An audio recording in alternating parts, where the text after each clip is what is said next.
చాలామంది అంటుంటారు.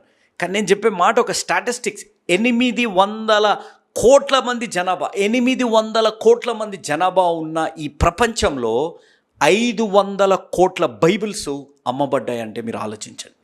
అనగా ఎంతమంది దగ్గర బైబిల్ ఉన్నాయి?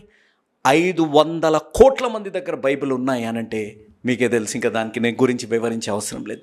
ఒక్క యేసు ప్రభువారి లోకానికి రావడాన్ని బట్టి ఇంత గొప్ప మార్పు వచ్చినప్పుడు, తమ్ముడు, చెల్లెమాకాయ, అన్నయ్య, నీ జీవితంలో నీ గాయం కలిగి, నీ జీవితంలో నువ్వు విరిగి నలిగిపోయిన పరిస్థితుల్లో ఉంటే, ఈ వీడియోలో హిప్పోపొటమస్లు ఏ విధంగా అన్నీ వచ్చి దాన్ని కాపాడడానికి వచ్చాయో, ఈరోజు సర్వ సృష్టికర్త నీ కోసం వచ్చారు.